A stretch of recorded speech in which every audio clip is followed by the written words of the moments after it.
Hello, and welcome to another episode of Starside Chat. Episode 30 is this week. The big 3-0. And joining me is my co-host, Aaron. Hello. We got a lot of news to talk about today. A lot has happened this week. It's a dense week in the video game landscape. A lot of stuff is coming out. A lot of unexpected stuff even has been announced. So I guess we should probably just jump right into it. First off, a little sad news.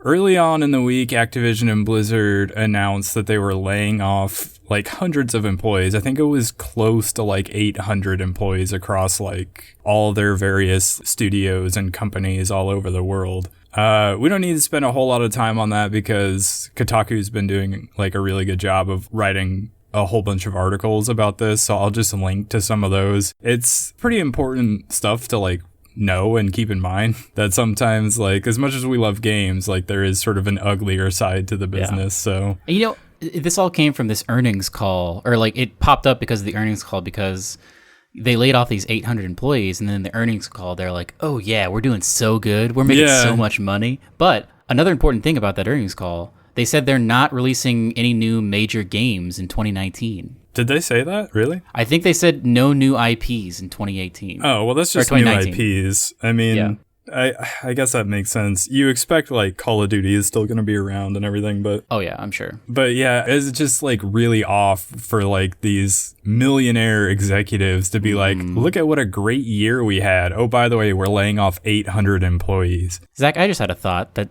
doesn't have to do with any of this. Do you think next year there will be a new Call of Duty, but the only difference will be it's a new Blackout map? Interesting. You think, well, I think they would be wise, honestly, to do, like, to compete with, like, Apex Legends, go free to play with Blackout. Just make a separate free to play Blackout thing. But, like, I actually am not familiar with the Call of Duty release cycle, because isn't Black Ops, doesn't that only come out, like, once every 2 or 3 years? Or am I wrong about that?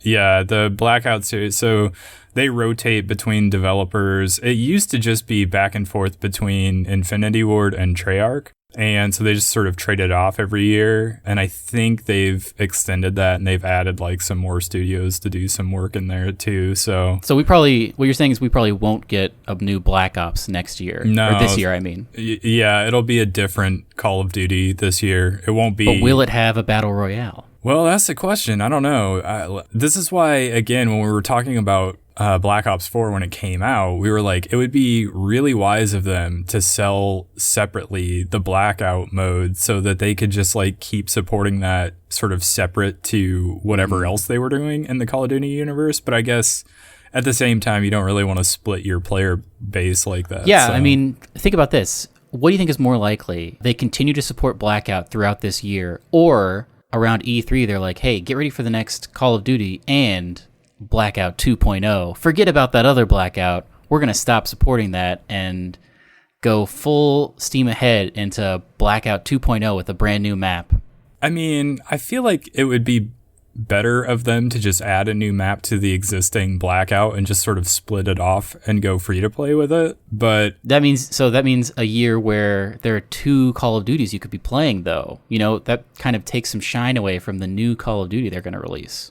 It's true. I don't know what the plan is or how they proceed.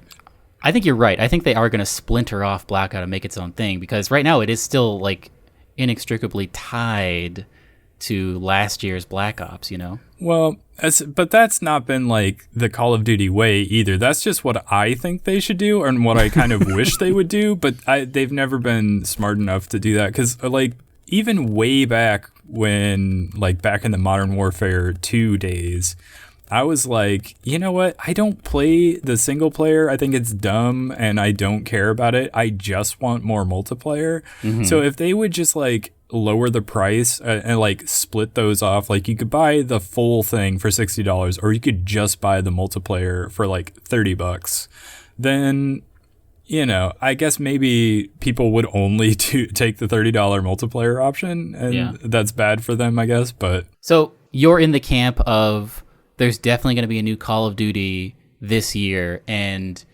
it's not going to include any kind of Battle Royale feature. I don't know. I mean, I don't know who's making it. It might be Infinity Ward, and I don't know if they're going to try to do their own Blackout, their own version of Blackout in the new Call of Duty, if that's just like a new thing that they're going to be doing, because Zombies didn't end up joining any of the other Call of Duties. That's strictly a Black Ops thing. So yeah, that's a good point. It could possibly be that, like you said, when the game came out, like people play the Black Ops line of the Call of Duty games longer than the other ones. Like everybody will go buy the new one and they'll play that for a little while, but people go back to the Black Ops ones. That's true. So it could just be that, I don't know, maybe they're just like they're not going to have Zombies and they're not going to have Blackout in the new one, but I don't know. Do they do a story? Do they do a single player? Yeah, I don't know. I mean, honestly, I have not thought about this at all until we started talking about Activision just now. But now it's a really interesting question. Like, I wonder what we're going to see at E3 in relation to Call of Duty, because it is a yearly release. But I mean, do they just want to keep supporting Blackout? I don't know. I'm interested to see now. Yeah, I don't know. And this isn't even a part of our show notes, but it is a really interesting discussion. And it's true. I think if you're a Call of Duty fan, you're probably really anticipating E3 to see what their next move is and how they're going to, like, do they keep supporting Blackout? Like, I'm sure they will, because they kept supporting the previous Black Ops, like, right up until the release of the new one. But, like, I don't know. I feel like it's really weird. Like, we should talk to our friend Kyler about it, because I was just thinking that. He would probably know, because he's, like, that's his deal. Like, he loves Call of Duty. That's all he plays, so he knows that stuff a lot better than us. So I'm sure he would have a better guess as to what their plan is. We should get him on the cast. We should. One of these days. Zach, 24 hours is the amount of time that Nintendo thinks it's okay to give us heads up for a Direct. So yeah, last week, Apex Legends dropped randomly on Monday. Well, Nintendo was like, on Tuesday of this week, they were like, hey, guess what? Nintendo Direct coming tomorrow. And everybody was like, wait, clear your schedule. Last minute, let's all get excited for this Nintendo Direct. And it was a pretty crazy one. There was like a lot of new stuff, I feel like. Yeah, I walked away from it. So I didn't get to watch it live. I was in class, but I was like kind of glancing at my phone. So I saw like 30 seconds every like 5 minutes, and then I watched it in earnest when I got off. But some pretty great stuff. I was able to see the Zelda thing that we're going to talk about in a second live happen, and that blew my mind. Yeah, that was a big moment. I guess chronologically, the first major thing was Mario Maker 2. Yeah, they led off with Super Mario Maker 2, and I think a lot of people were expecting just like a port of Super Mario Maker 1, and people kind of like freaked out when it was the second game or whatever, and they were showing off that they've added new stuff like slopes. Like you can make a slope now in the game where you couldn't do some of that stuff before. And they added stuff from 3D World, like the cat suit. Yeah, they sort of have a little bit of like all the various like Mario art styles, like 8-bit, 16-bit, and like more modern 2D side-scrolling Mario graphics, which seems pretty cool. I don't know. I never played the first one, and I don't know, even if I got that game, I don't know that I would spend a lot of time making levels, but no. I'm excited to see, like, at SGDQ and AGDQ, they always do crazy Mario Maker insane runs, and those will be cool, and I'm sure all these new features will lead to more crazy runs, but the idea of the game is cool because it's essentially infinite, like, Mario levels. So here's another question I'm going to throw out there as a sidetrack, but Mario Maker 2, Mario Maker 3D, do you think we'll ever have a game where you can make a 3D Mario, like a Mario 64-esque Mario Odyssey style level? Maybe in Super Mario Maker 3. That's how they do that. Maybe they just weren't ready to do it right now. And I mean, they added the 3D land assets. That's what made me start thinking about it. Like, what if you could, like, I wonder, the controls would have to be a lot more complicated, I guess, because you're going to be moving through 3D space. It's like the Dreams game almost, but with Mario. Yeah, I was thinking that it is kind of similar to Dreams, where you just have, like, I don't know. I would love that. a lot. You'd almost have like a little mini open world thing to mess around with and build stuff in. That sounds great. That sounds very cool to me. It does sound very cool now that you bring it up, but I don't. It's definitely not in Super Mario Maker 2, so people are gonna have to wait for that, I guess. Zach, tell me on a scale of 1 to 10, how much do you care about Fire Emblem? A little bit. I don't know. Like I've not like the only Fire Emblem game I've ever played is the mobile one, and like oh yeah, I forgot about that. I enjoyed that game because it was like a solid sort of turn-based strategy game where they had that thing where it was like a rock paper scissors type of a deal where this is good against that and this is good against that, but this is good against that other thing. So like you could sort of plan and strategize, and so I liked the idea of that. This is like completely different. I mean, I think there is. Yeah, it's a lot. There's a lot going on. There's always just like so many characters in like a Fire Emblem game that it's kind of overwhelming. But I don't know. It kind of seemed a little bit like Harry Potter going to Hogwarts, because you're like going to a school and there's like I don't know. It kind of looked like an anime as well, and so I think it was kind of interesting. I'm curious to see what gameplay of it actually looks like, because I feel like you don't get a very good sense from what they showed. Yeah, so it's called Fire Emblem Three Houses, and I have never played or seen any footage of a Fire Emblem game except for like I would like look away because I don't care. I'm looking at my phone. But this looks inscrutable to me. It's very hard, like, from what they showed, it's very hard to get a sense of what you're actually doing in the game and what the game is going to actually be like to play. So, but I think there's kind of a little bit of maybe some persona to it, like, going on. So, I don't know, maybe if I... Are you a person, or is it just a series of people? I guess what I'm asking is, like, is there a singular character, or is it just 30 characters that are all doing stuff and you hop around? I honestly don't know. That's what I mean. Like, having not played anything other than the mobile game and not being able to tell what's going on in this trailer, I honestly have no idea what to expect from the game. I just know that I'm more interested than I was because of the fact that I enjoyed the mobile game so much. And if like the core of that like solid turn-based strategy system is in there, and you're also having this sort of like anime story type of a thing playing out, then I think it's more interesting than maybe I had ever given Fire Emblem credit for in the past. So I don't know. I will have to reserve judgment until I see more of what the game is. Well, something I don't have to reserve judgment on. I didn't ever buy this game, but I always wanted to. The Toad Treasure Tracker game, was this ever on your radar? Not particularly. I know you talked about it, and I wanted you to pick it up so that we could do a blind spotting on it, because I don't really know much about it. I wanted to, but it is like a $60 game, so I kind of held off because I was like, this looks fun, but also it's basically a game where you play. Like it should be $30. Exactly. You play as Captain Toad, and you're in these like little almost dioramas that you can spin around, and they're like little puzzles almost. But what was that game? That mobile game that was kind of like that. Oh, yeah. What was that called? Monument Valley. Yes, Monument Valley. That was a great game. I played the second one too, and that was also great. Oh, I forgot a sequel came out. Anyway, it is very similar to that. But they announced, guess what? As of a patch happening later today, every level is now multiplayer, so you can play with a friend, which I was like, that's insane.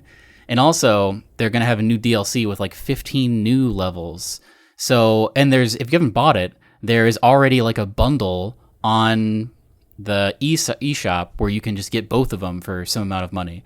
But I feel like this is really cool, and I've been looking for another couch co-op game to play with my girlfriend, and I feel like this is the perfect thing.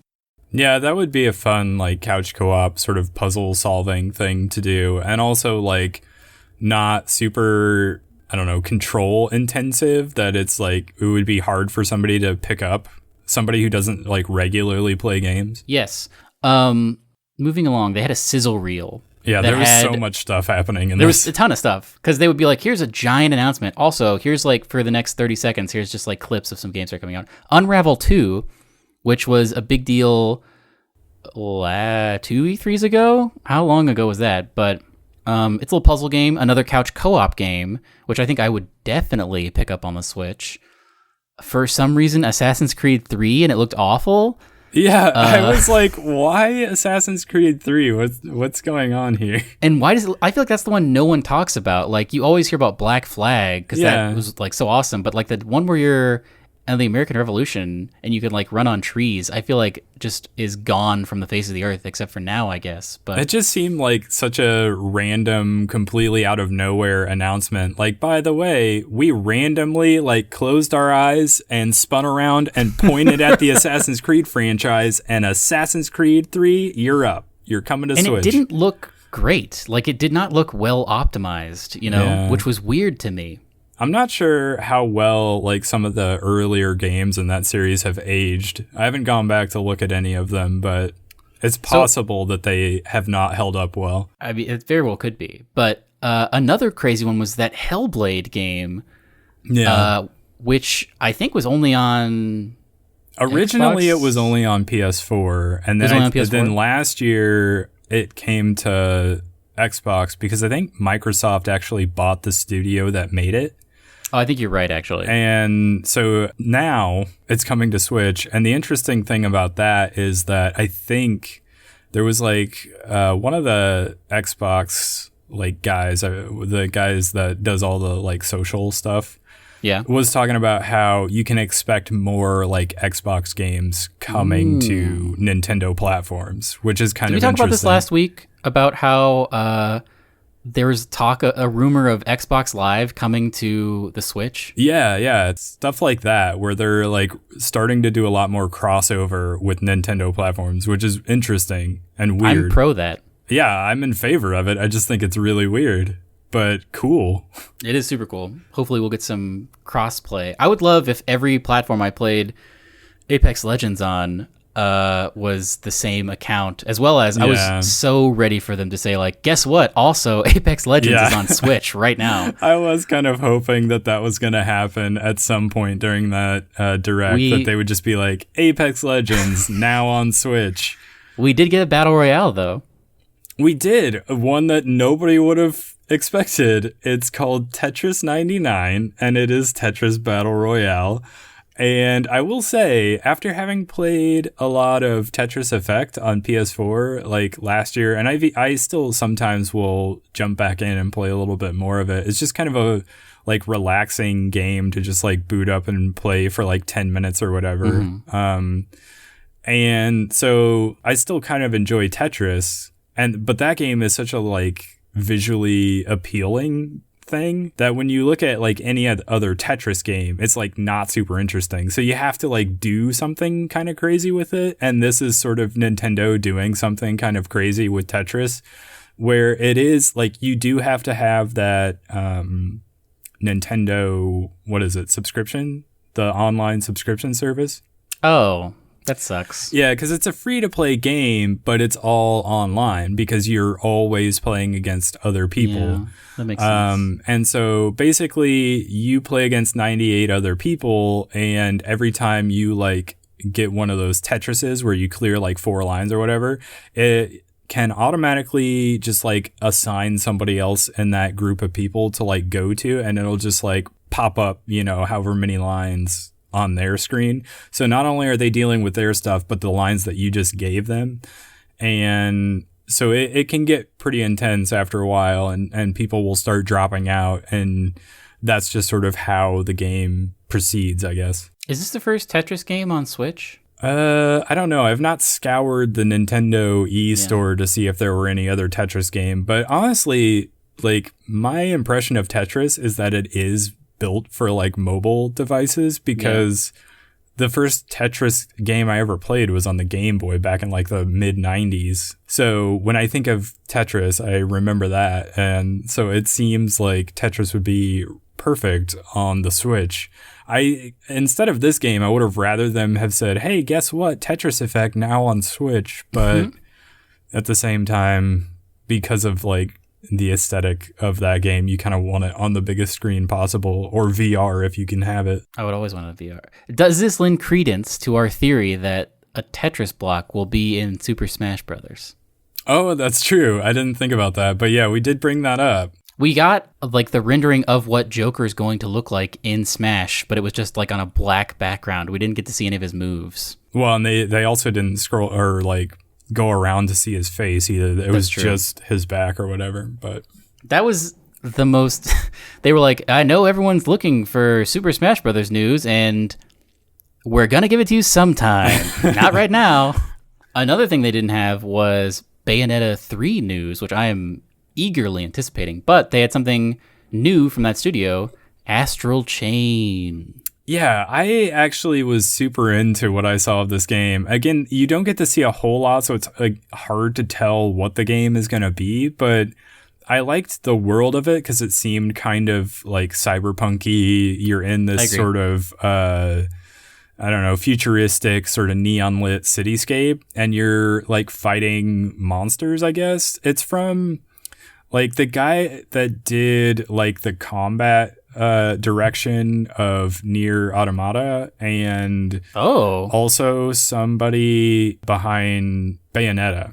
So like there's some interesting talent behind this, and the visuals certainly had me hooked. I saw like he walks out, like one of the characters walks out and he's just like looking out over a balcony, and it's just this like neon lit cityscape that looks really cool. And I was like, ooh, I'm into this.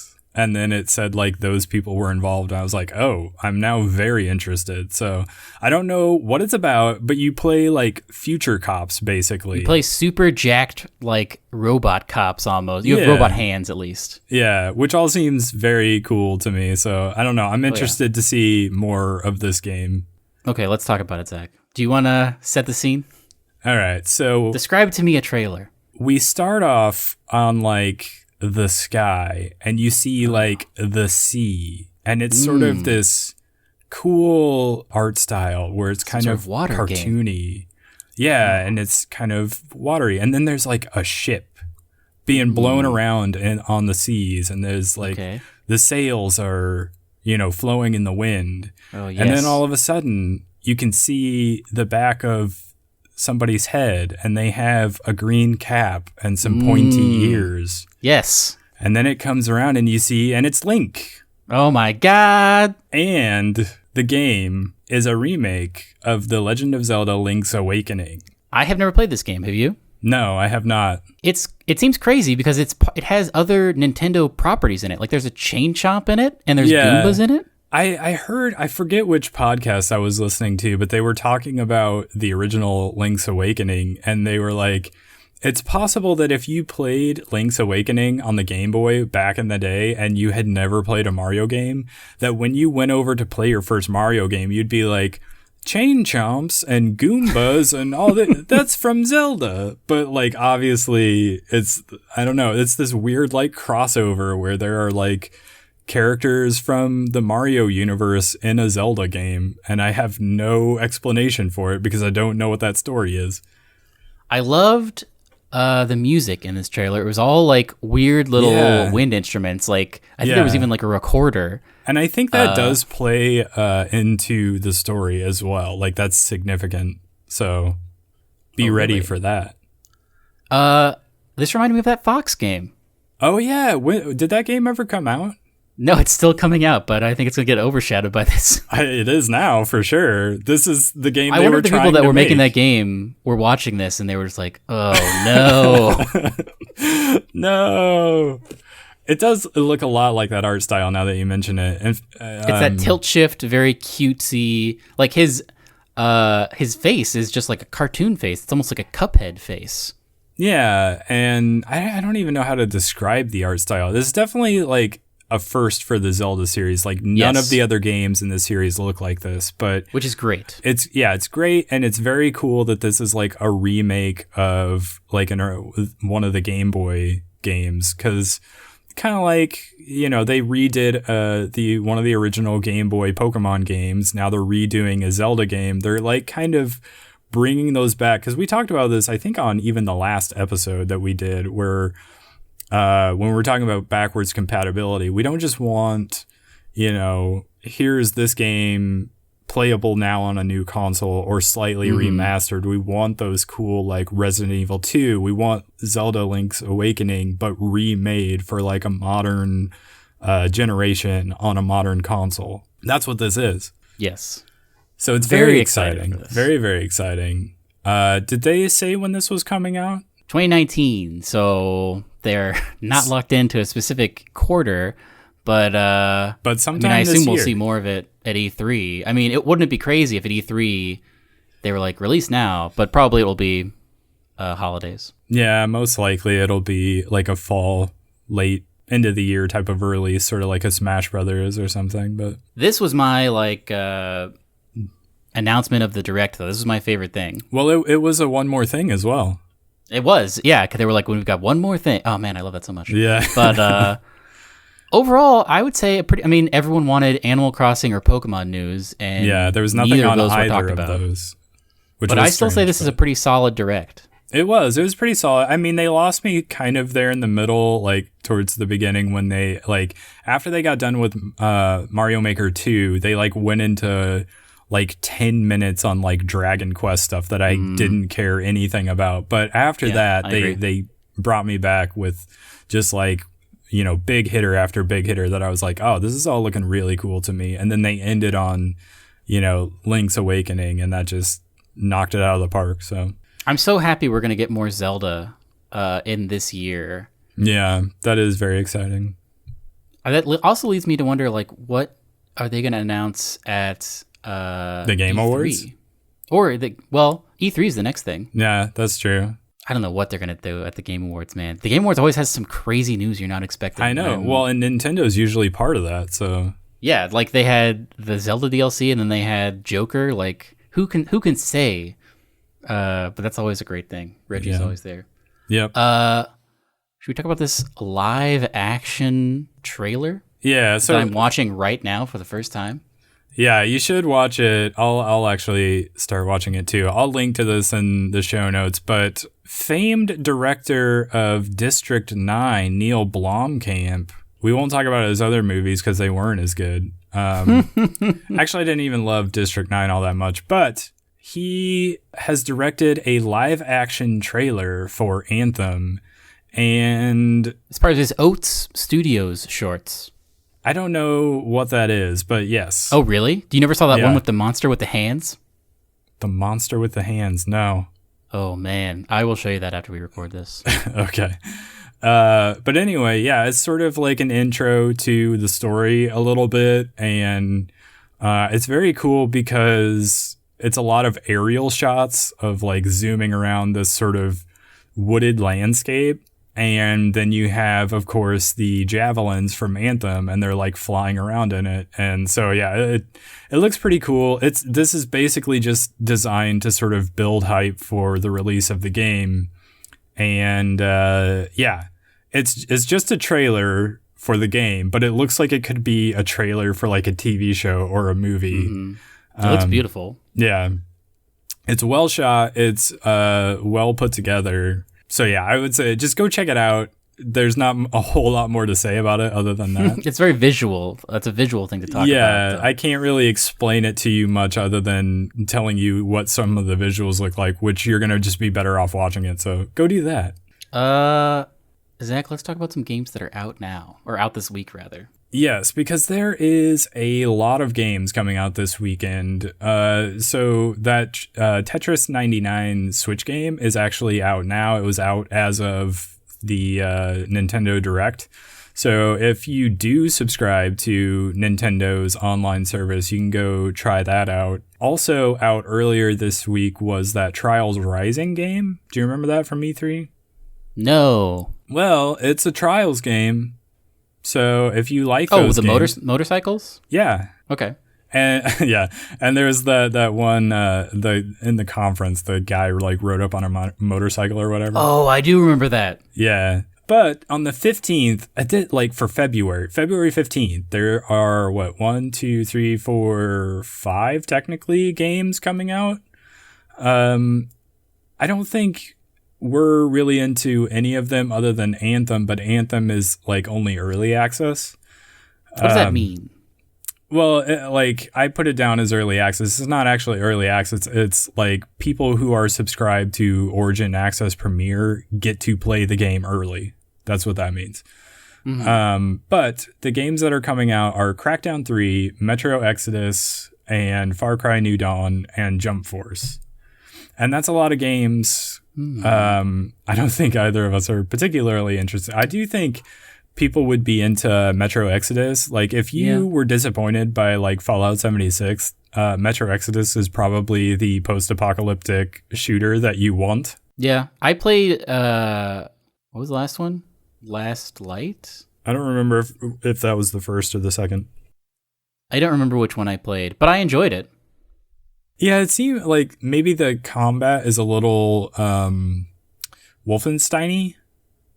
It's like that, but it's like there's scarcity. Like it's all about like scrounging for resources. And there would be times in that game where I would just be like huddled in a corner being like, I only have so many bullets left and they're all shotgun bullets. And when I use my shotgun, everybody comes. So I need to it's almost like a mini puzzle. Like I need to figure out how to just not shoot anybody and get out of here because I am not well equipped. And that could be my playstyle, but yeah, I've heard that. Yeah, it's much more survival based but it's a linear story as well, so it's interesting in that way. Yeah, I've heard part of the thing about those games is that it's sort of, do you choose to engage here or like conserve ammo, or like do you end up like just getting through a lot of fights using melee because you're out of ammo? Which I guess if you're coming off of Resident Evil 2, maybe this will be your jam. Because I feel like the Resident Evil games, that's like I guess thing there's like in those games as well. Where you have a very small inventory. Yeah. But anyway, if you're a Fallout, Resident Evil, or Wolfenstein fan, check out Metro Exodus. I feel like it's not as much like Wolfenstein, because with Wolfenstein, there was just this like... You were just like a tank walking around, basically. You could dual wield auto shotguns. Just like the shooting aspect of it. Oh, okay. Yeah, I guess I can see that. Less like the tankiness, but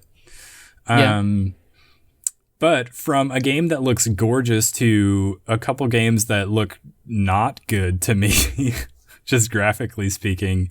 Have you seen any of this Jump Force game? Yes, it doesn't look great to me. I enjoy some Shonen Jump animes. It's got all the jumps. I don't know if you know. It's got the max amount of jumps you can have. It does. And conceptually speaking, like, I'm on board with that. This whole like fantasy crossover situation where all the jumps from all the shonens are in it together, hanging out and talking about how hungry they are and how much food they wish they could eat.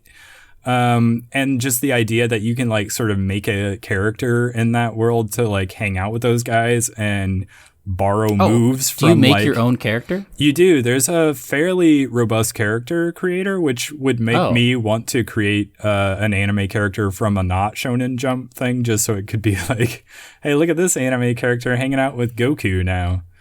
Interesting. But yeah, and then you could sort of like tailor your moveset to have like, I've got moves from Naruto and moves from Goku and all of that stuff. That doesn't make any sense. It doesn't make any sense, but it's kind of crazy if you're like into the idea of like a crossover universe. But I think everything around that concept seems like it's executed pretty poorly.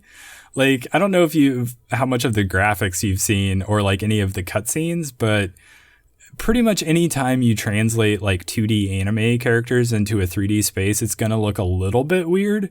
But this game also... You need to do it like Ni no Kuni does it, where it looks like a Studio Ghibli. Yeah. But if they just like don't take time and just make it look weird in just like 3D models, like Ni no Kuni too, like if you freeze frame it, sometimes will look like it's painted. And this does not look that way. No, it doesn't. Well, and they've also like tried to apply realistic looking lighting and textures on top of that. So it just looks weird and like wrong. Well, and the other thing is like from the cutscenes I've seen, like their facial expressions don't change. Like their eyes basically never change. It's just like their mouth moves whenever like the voice lines are going. So it's kind of uncanny valley type stuff. And the One Piece guy in particular looks really, really creepy in that art style. See, this isn't what I want from this kind of crossover. I don't want the fighting. Like, this is what kind of turned me off. Even though that Dragon Ball Z Fighters game looks super fun, I want that Project Dragon Ball Z we were talking about last week, where it's like an RPG and you're running around and it's third person. This fighting, the fact that it is a fighting game kind of turns me off of it. I want that like almost adventure game with these characters in it, you know? Yeah, that would be a lot better. Well, and the worst thing, like, because we talked about this in our Dragon Ball Fighters video that we did a couple months ago, where it is a fighting game, but they've done it in like a 3D space rather than keeping it in sort of a 2D space, which I always find like hard to track the enemy. Like whether you're trying to land attacks or like dodge or block, when it like you can't really tell necessarily the distance, but there's also like all these effects going on. So I don't know. It just seems like I don't like when fighting games go 3D. I don't know, but maybe I'm also just not the audience for this type of thing. Yeah, I mean, I could see this definitely people buying it just because they're into all the shonen jumps. Yeah, but that's true. It's not what I'm looking forward to. Me neither. And the next game that also doesn't look very graphically appealing is Crackdown 3, which if you've seen any of this game, it looks like it's running on the 360, like the Xbox 360. Like, it reminded me of the only Saints Row game I've ever played, the one where you're in a computer. Yeah. It is like, it is sort of a little bit cyberpunky, neon lit type of an aesthetic, kind of Far Cry Blood Dragon-y a little bit, like the whole 80s retro future look for like the cars and the buildings, which like that's my preferred aesthetic. I think it's great, but like the game is short. Like I've heard it's only about 6 to 7 hours and it feels very repetitive. Yeah. And is it $60? It is $60. So that was going to be the thing I was going to say. Like if this, so like, you remember back around like 2008, like around the time GTA 4 came out, like just before and certainly for like years after, like the 360 generation became known as like the open world sandbox generation. Yeah. Like that, all those games were like that type of a game where, and a lot of them were very middling games, but they were like super bare bones stories.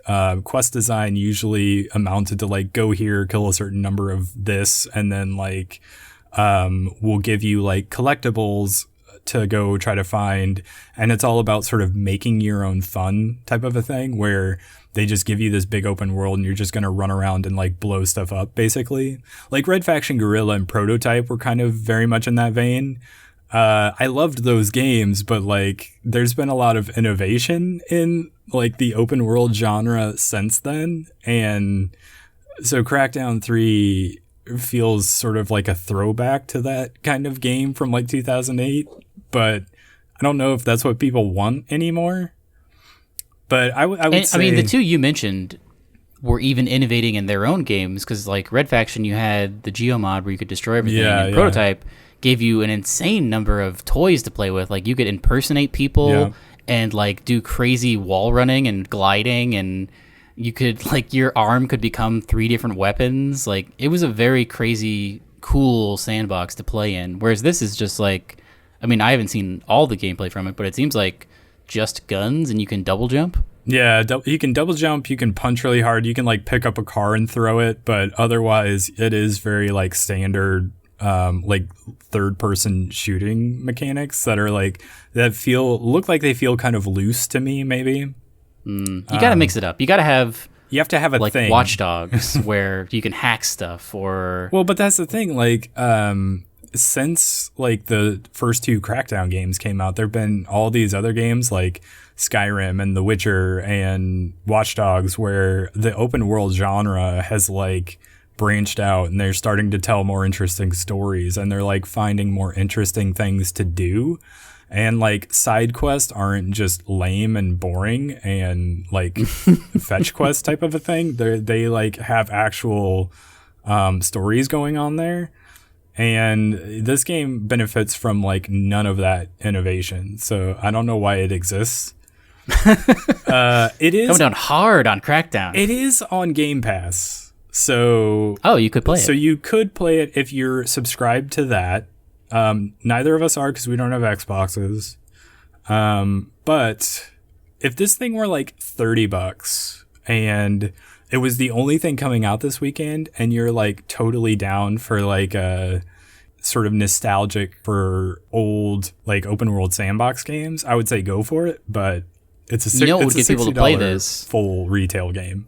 If it was like $40 and also it was on Switch. Yeah, I can see that. And the thing is, this looks like it could run on a Switch. Like, you don't need an Xbox One X to run this. You hate this game. Have you seen any gameplay of this? A little bit, but I haven't really like dove into it. Is that how you? How would you say that? Divin into it. I haven't divin into it. I haven't divined into it is the correct way, I believe. No, but Game Informer, I think, put up like an hour-long video of them playing it. And I saw, they were live streaming it the other day, but I didn't watch it. Yeah, and Jeff Cork was the guy that reviewed the game, and he kept being like, I cannot confirm or deny because my review hasn't gone up yet. I'm not allowed to make any definitive statements about this, and he kept like saying stuff like that, and he was like, you could kind of tell that he was not digging the game, but he was not allowed to say that he was not digging the game. But I don't know. It did not look great from what I saw of that stream. 15 years in development? Yeah. So something long. Insane like that? I think I got that number wrong, but it's some insane amount of time that I think is over 10 years. Yeah, I do think it's over 10 years. It might be like 12 years, but like, again, like I'm coming down hard on it, but I am also saying like it seems like it could be just like a fun sandbox to run around in. So like if you have Game Pass, I would say go for it, but otherwise like don't spend $60 on this game. Something you should spend money on though. Neither of us played Hollow Knight, did we? I didn't. I did not. Well, actually, no. I tried it very briefly, but I did not play very much of it. It looked like a cool game. I watched. I think there was an AGDQ run of it that I watched. Oh, I watched some of that. That was very interesting to me. But everyone loves it, and it's a great game, and you should check it out. It's on Switch. Also, they announced today or yesterday, maybe, that they had plans for this big DLC, and then they were just like, this is too much. We're just going to make a full-fledged sequel now. So there's a sequel announcement. It's called Hollow Knight Silk Song, and you play as a character who I think is in the first Hollow Knight, who is like Hollow Knight but with a giant needle. I think it's a girl Hollow Knight. I also don't know anything about this except maybe they're all bugs. But it looks crazy. There's like 150 new enemies, and there's going to be a new soundtrack. Like, it's a full-fledged sequel. And so people are super excited about it. That seems to be happening more and more often, where a team starts making a DLC and then they want to make it bigger and bigger, and then it ends up becoming a sequel, which I'm totally okay with. I'm finding that that's happening more often. Oh, something we didn't talk about from the Direct, the sequel to Undertale that's like episodic called Deltarune, which had a weird enigmatic demo earlier this year. Or was it last year? Anyway, that's coming out. The first chapter of that is coming out on Switch at some point. I don't remember if they had an exact release date, but that's another weird little indie game that's going to be on Switch. Speaking of things on Switch that we forgot to mention earlier, that Daemon X Machina game has like a demo I think you can play right now on Switch. So if you're interested in that game, you can actually go try that out. Yoshi too. The Yoshi's Crafted World also has a demo out right now. I looked for it and I could not find it. Really? It probably is there because I do remember them saying that would be available, but I looked and I couldn't find it. If you did find it, let us know, and maybe I'll just check again and it'll be there. I'll be like, I don't know what I was talking about, but I know this weekend of all of these games, I'm definitely going to be playing Anthem. There was some confusion. So if you are like an Origin Access Premier subscriber and you're looking at the listing on Origin, like there was some problem in Origin where it like was displaying that the like go live time for it was on the 14th at like some like in the afternoon. That today. Yeah, which would have been today as we're recording this. But that was wrong, so they had to do like an update or whatever, and now it's displaying correctly. So it is gonna like go live tomorrow morning. So by the time this podcast goes up, I will probably already be playing Anthem. Do you have school tomorrow? Not on Fridays. I do not. Man, so you're just going to mainline Anthem tomorrow. I am. That's the plan for tomorrow and probably Saturday as well. I'm very excited to receive text messages from you throughout your experiences. I may send you some snaps as well. We'll see. Please do. With that said, let's move on to another game that is a game as service game that you did not get to try out over. No, I had to go learn how to make sushi last weekend, so That's I couldn't true. indulge. And you're going to tell us a little bit about that later, I think. But yeah, I'll put it in my parting wisdom. Very good. The Division 2 beta was last weekend, and I did play it. Like, I would go back and forth between the Division 2 beta and Apex Legends. But yeah, there were the first day, I think it was available on on Thursday of last week. And there were just a lot of server problems where there were just a bunch of disconnects. Like I tried to play like one of the first missions like 5 or 6 times because I kept getting kicked like partway through the mission. And so I had to start it over just every time, and it was kind of annoying. But to their credit, they actually resolved that issue with an update overnight, and it was like fine from there on out. So good on them for doing that. There were some bugs, nothing like particularly game breaking, I don't think. There was like a sound bug that would cause your gun to just like continually fire, like even when it wasn't, and it was like really loud and obnoxious. And there was one time where I like climbed on a crate and then tried to like dodge roll off of it, but then it like glitched me inside of it and I couldn't get out, so I had to kill myself. But those are like weird glitches that I don't know. I'm not going to come down on them too hard for that kind of thing, especially since this is a beta. But do you remember the Division 1 very much? I remember that first mission where you go into the stadium at nighttime, and I remember the mission where you went into like a Saks Fifth Avenue style like department store. Man, I'm trying to rack my brain. I don't remember a ton of. We played that for like, I feel like 20 hours ish, didn't we? Yeah, I mean, we played however long it took to get through the main game, and then not very much beyond that. Man, I don't even. But the reason I ask is there was like a thing that I remember happening in that game that was like not really a bug, just sort of a weird sort of lag thing that happens. That was here again in the Division 2 where like, and you can see it, I put up gameplay on our YouTube channel as just a run through of the, I think it's kind of the equivalent of like a strike.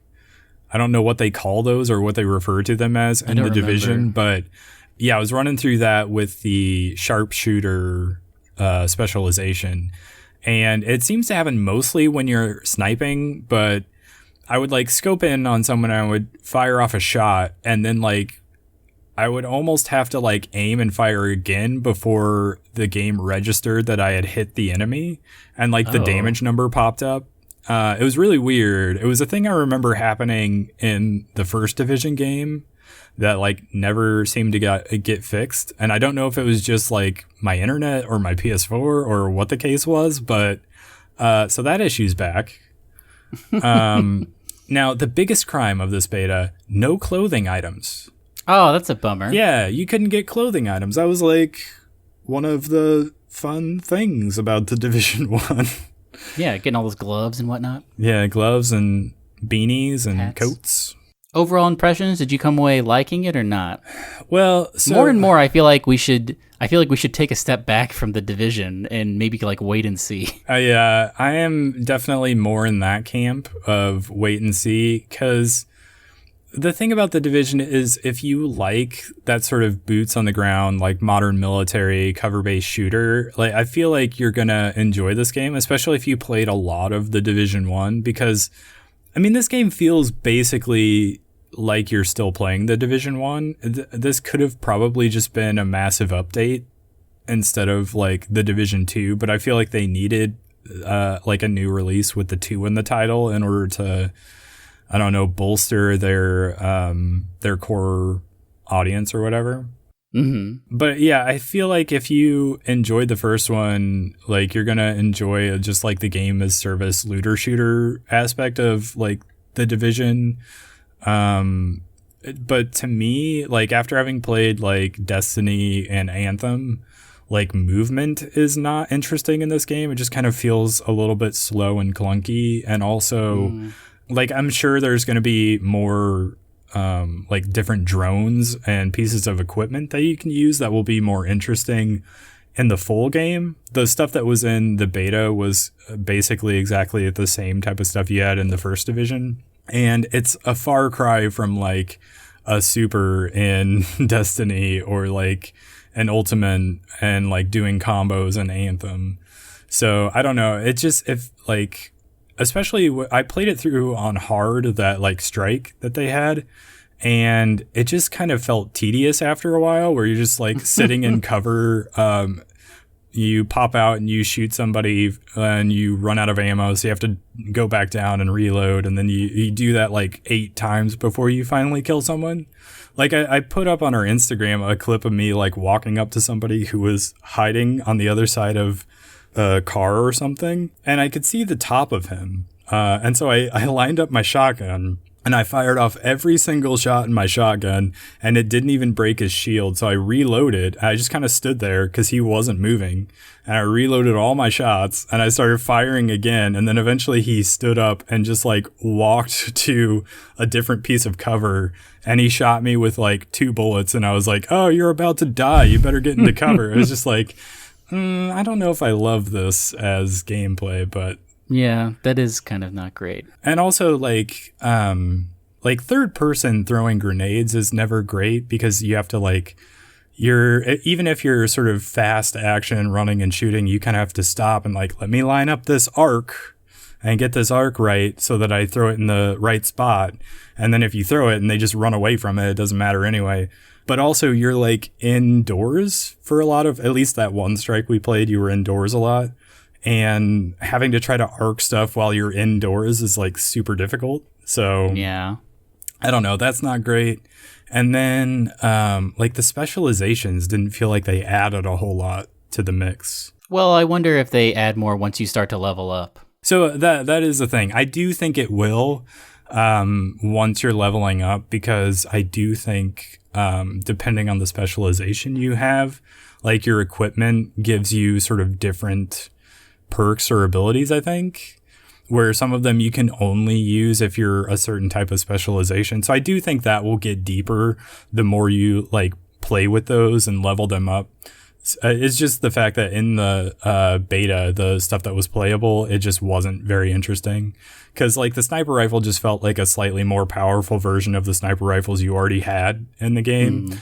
And the grenade launchers felt like just a little bit more powerful version of the grenades that you can already throw. And then the crossbow felt like sort of a middle ground where you could still like kind of line up a precision shot and then it would have an explosive at the end of it. But it was probably the most underwhelming because neither the precision shot or the explosion did very much damage. So they may need to do some tweaking there. But also like... bosses are not super interesting, I have found, in the Division. We kind of talked about this with Anthem. Like, we want interesting mechanics with a boss fight. And, like, the stronghold that was available in the demo of Anthem, like, that boss fight wasn't super interesting, but it was kind of interesting because it was a big thing and it would run around and jump at you and then it would go away for a while.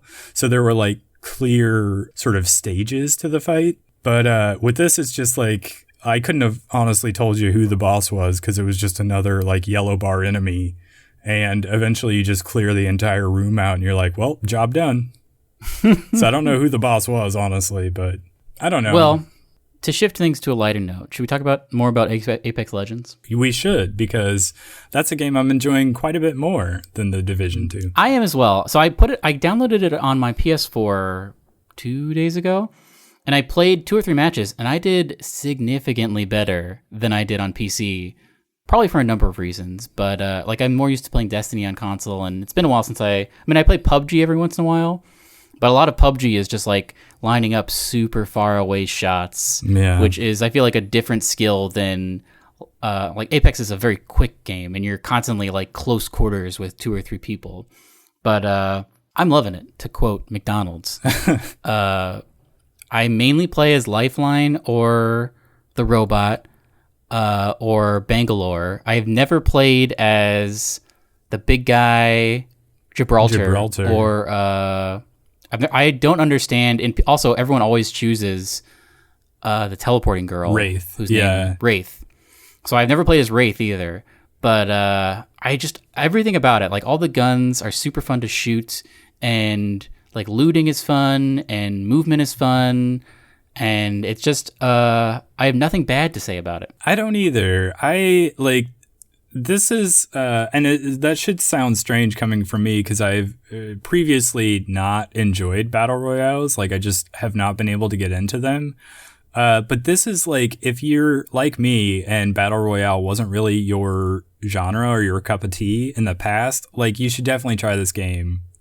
Because this is the one that like kind of proved to me like how fun it could be. It's the one that sort of sold me on the genre. And I think it is like the heroes and how interesting they are and how fun they are to kind of work together with the people that you're playing with. That's the article I read, the headline to, and not the article, was like it gives everyone on the team something to do. Yeah. So like if you're Lifeline, you're, gearing up to give people stuff. If you're, you like pinging stuff, you feel so helpful minute to minute, Yeah. Like I was telling you, I was trying to play with you and I think you were busy that night. So I just played a round or two by myself and I was playing Lifeline.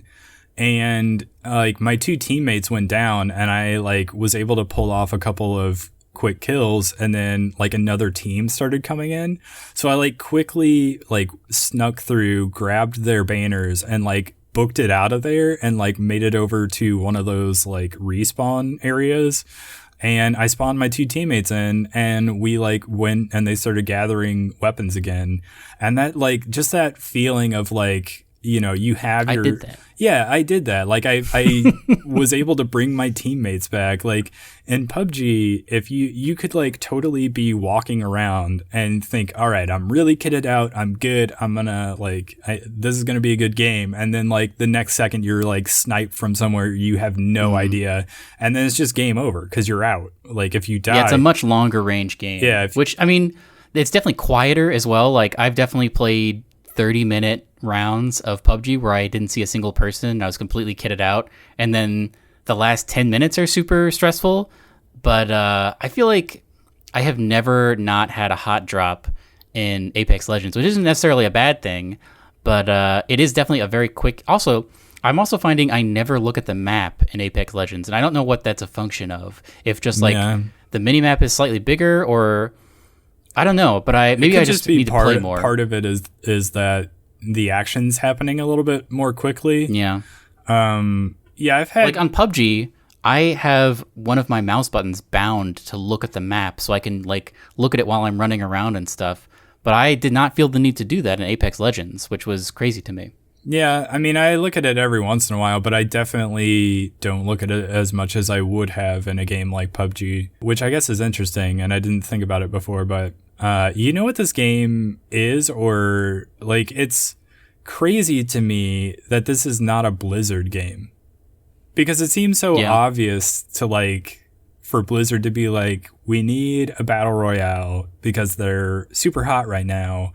We have these heroes. Why didn't we think to make the hero battle royale game? I mean, it's a good point. But also, like, it feels like a Blizzard game in that it's, like, super polished as well. It's kind of like Blizzard is kind of the Apple of the video game industry, where they pretty much never do it first, but they usually do it best or in like the most streamlined, polished way. And it usually becomes a mainstream hit for that. And that's what like Apex Legends is. It's not the first battle royale, but it's like the most streamlined, user-friendly, and like polished of them, at least in my opinion. And like, I can't imagine trying to go back to like Blackout or PUBG after this because of all the niceties that they have in this game. Consistently, I'm looking at Twitch right now, and it is consistently above Fortnite. Like right now, Apex Legends, crazily Overwatch is number one right now for some reason. But I wonder if it's because the new season of Overwatch League is kind of getting underway. Well, so the other thing that happened this week that we didn't mention was that Twitch Rivals did an Apex Legends tournament. I didn't get to. My favorite PUBG streamer, this guy named Choco Taco, who lives in Chicago, has also been playing Apex Legends every once in a while. And he played it, and it was very fun to watch, and he got second place, and he was pretty happy. He got second place by 1 point. Yeah, I didn't get to see it, but it seemed like the idea of it's super cool because especially if you like follow any of those big name streamers, to see them all going up against each other. And they weren't even really going up against each other. It was a point-based system. Yeah. Which hopefully they can do a thing where everyone's playing against each other like they do in PUBG all the time. But for this one, they were just playing against randoms, but there was like a crazy, like, you got a certain amount of points for winning the match, and you got a certain number of points for every time you killed somebody. And so I think the number one team got the most kills, but Choco Taco's team got 3 more wins, but that didn't even matter because the kills are what matters. But yeah, super fun. I love when Twitch Rival stuff happens. Yeah, I've never actually been able to watch any of those streams in the past, but I think they're up on YouTube. Like, they put the replays of them up on YouTube. So if you want to go check those out, they're available. But I've been watching Shroud play it, and he's super good at the game. So, oh yeah, he's amazing at it. Yeah, so that's been fun, just to like see how Twitch has like sort of moved over from like the PUBGs and the Fortnites of the world to Apex Legends. Do you think that's going to hold out? I hope so. I really like it. I like it more than Fortnite, to be sure. Not that I've ever played Fortnite, but I mean, the more coverage it gets, the more it's still popular, the more they're going to support it. Like, they already have this roadmap to add new legends and whatnot, and eventually a new map, but I think it's great. I love that I subscribed to the Apex Legends subreddit, so I'm getting to see like cool plays all the time and interesting things. But do you think Blackout's the odd man out now? Yeah, no one cares about Blackout anymore. It's either PUBG, Fortnite, or Apex Legends. Yeah, I was gonna say I haven't looked in a while, but I feel like Call of Duty is just sort of falling down the Twitch directory, basically. So maybe when they release Blackout 2 this year. Maybe. Well, I don't know. I don't know that their game really has the hook that something that like Apex Legends or even Fortnite has, and it's not free to play. Also, a good point. What a stroke of genius to make it free to play. Also, well, and to like not have any advertising leading up to it.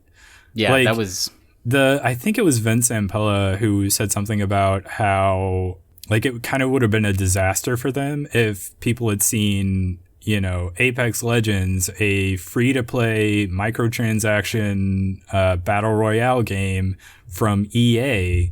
Like, that just, people would have dismantled the thing before it even came out. When you say it like that, like on paper, that seems like a disaster. Right? It sounds awful, but I don't know. So they were wise, I think, to not talk about it before just like launching it and then letting the game speak for itself. And that move has totally paid off for them. I'm sure we'll talk more about it in the coming weeks because hopefully they'll continue to add little tweaks to it. There was patch notes this week. But the last thing I put in the show notes just now is Zygote, which is from that Oats Studios, that Neill Blomkamp Studios. It's a 22-minute short film that he put on YouTube that I invite you to watch because it is, the monster design in it is something very unique. And the story around it is just like, I don't know, it's a very compelling short film. So if you have some time, definitely it's definitely very intense. But and they really tease you for a while and don't show you the monster for a while. But when they show you the monster, it's very unique and it's very crazy. Are you a Neill Blomkamp fan? I was going to ask you. What's he done other than District 9? He did that Elysium movie with Matt Damon, and he did that Chappie movie that I think is universally considered terrible. I did not see Chappie. I saw Elysium, and I thought the effects in that were very good. There was a scene where there was a spaceship kind of like tilting over the space station that was landing on, and it looked like real to me. Yeah. Like I could not detect the special effects. That is the one thing I'll say for him is that I think he does special effects pretty well, because he does. A lot of them are like sort of mechanical, like machine type of things that are like practical effects, which I think is cool. Yeah, so I don't know. I mean, I was interested in when he was going to do that Alien movie, but then that didn't happen. Oh, yeah. I thought that would have been cool as well. And there was like rumors there for a long time that he was going to do a Halo movie. And then that fell through, and I think that was even like before District 9. But yeah. Anyway, check it out if you have some time. It's in the show notes. Why don't you give us your parting wisdom? Zach, I went to a sushi making class at a Sur La Table in Naperville, Illinois, and I learned some things. Firstly, you should always rinse your rice like 3 times to get rid of all the starch off of them if you want your rice to be nice and sushi consistency. Also, I mean, you should always wash your rice, to be fair. Good point. The guy was like, the secret to great rice is an Instant Pot, which I have now. Ooh. So I'm going to try that out. He gave me recipe, but the main takeaways I took away from this are it's always good to have the super freshest stuff and chop it like within an hour of when you're going to be eating it. And just like preparation of the rice is the most important thing. Can you make me sushi? I can. Yes. I will say with some confidence that I can recreate that. I have the packet. I think I probably... Yeah. You know what? I'm going to say I can. Excellent. Because I love sushi. And maybe, yeah. Whenever you come visit, I'll whip you up a batch. So what ingredients do you have to buy for that? It depends on what we made a California roll, a spicy tuna roll, and just like a vegetable roll-up that was like all the veggies in one thing. And all of them are super good. I think my favorite is still the California roll, which has that like faux crab meat in it. But you need like faux crab meat and then carrots. We use some guacamole. Now, cucumbers, peppers. Would I rock your world if I told you that was not real sushi? How do you mean? Well, that's like Western sushi. That's not like Japanese sushi. Okay. I just thought you should know that. Oh, but what's the real one?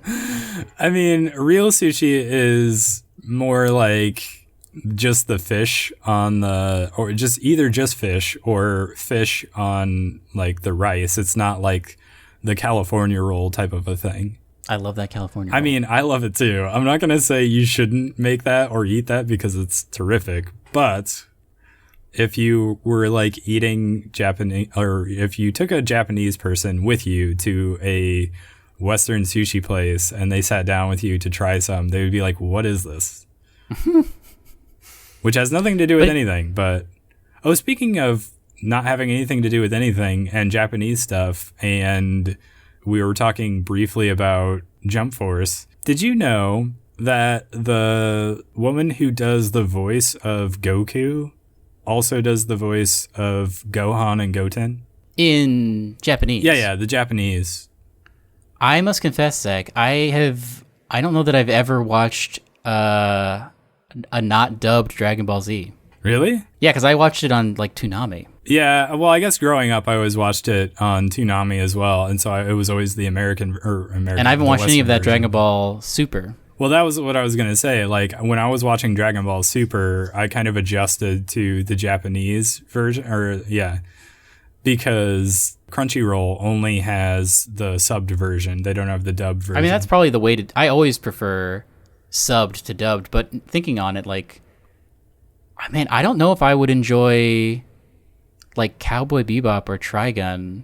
Like those two touchstones were like so classic on Adult Swim, and I associate those characters so much with their English performances. I wonder what it would be like to hear their Japanese ones. Well, and with like Dragon Ball, like even the music is different in the Western version. Really? Yeah, like if you go watch the older stuff, like the stuff we probably watched when we were younger, like on Toonami and stuff. Like, it wasn't just the voice actors that were different, obviously. Even the music was different. Like, you can, like, go back and look at it. Like, if you look up on YouTube, like, Vegeta's theme, like, the American version or whatever, it's totally different. I don't know why I brought know why I brought all this stuff up. But it's interesting. The The only reason I brought it up because I found out earlier today. I was like, oh, that lady that does the voice of Goku has been doing it for like 50 years and has voiced Goku in like games and movies and TV shows for forever, but also does like the entire Goku line, Gohan, Goten, all of them. Now I gotta go. Like, look up I looked up a YouTube video, a voice of Goku or whatever, and there's this one where she's at this like live event, and somebody brings her this big card of like dialogue, and so she like stands up, and she just like reads through it, and it's like at first it's Goku, and then it's like Gohan, and then it's Goten, and like back to Goku again. Man. And she just like cold reads it and does all the voices, and everybody in the audience is just like freaking out every time it switches to a different character and back. That sounds again. awesome. It was pretty cool. But yeah, I don't know why I brought that up, but I thought it was fun. Now we got to add a Zach's parting wisdom. I mean, I don't know if you'd call that wisdom. It was just like Zach's random fact of the day. Ooh, I like that. Maybe we will add that to the thing, but then I would have to start coming up with random facts. You'll have to see if we do it next time. On another episode of Starside Chat. Thank you for joining us. Follow us on Twitter at Starside Cafe and send us an email at starsidecafe@gmail.com. Leave us a rating if you're listening on iTunes, or leave us a like and a comment if you're watching this on YouTube, and we'll catch you on the next one. Goodbye. Goodbye.